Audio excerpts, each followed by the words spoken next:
Саламатсыздар, урматтуу кесиптештер. Бүгүн кайрадан билим берүү, анын ичинде мектеп мугалимдеринин ашыкча иштер менен жүктөө маселесин көтөрүүгө туура келип атат.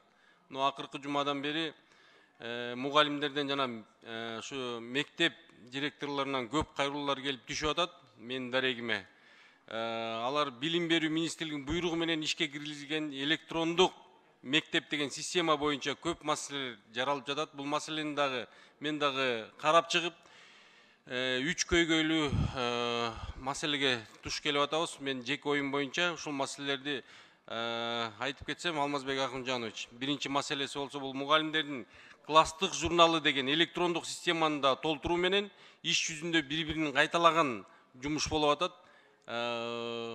Экинчиси болсо анын баягы мугалимдерди ашыкча бир жумушка дагы түртүп атабыз да, убактылары да кетип атат, чыгармачылык изденүүгө жана өзүн өнүктүрүүгө убактысы калбай калып атат.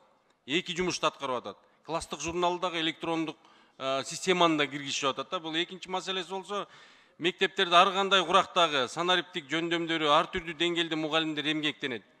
Анан биздин улуу муундагы мугалимдерибизге абдан оор болуп атат бул. Алардын баягы уюлдук телефондору дагы ага жооп бербей атат.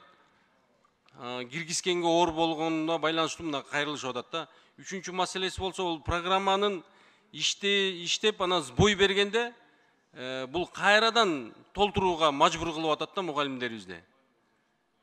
Кайрадан башынан толтуруп, убакыттын баары ушул 3 нерсеге кетип атат да, менин көз карашым боюнча. Алмазбек Акымжанович, ушул маселе боюнча билим берүү министрлигине коңгуроо кылып, ушуларга бир маалымат берип коюшун суранабыз да. Bir protokolluk tapşırma verip Nurbek Ömürbek şu masaleni bir karap bersеңиздер.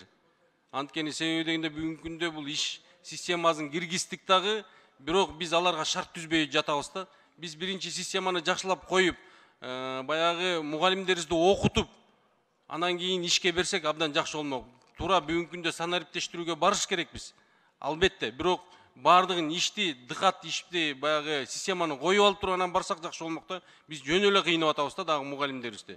Өзүнүн чыгармачылыгын, өзүн баягы өнүктүрүүгө убактыларын дагы алып атабыз да.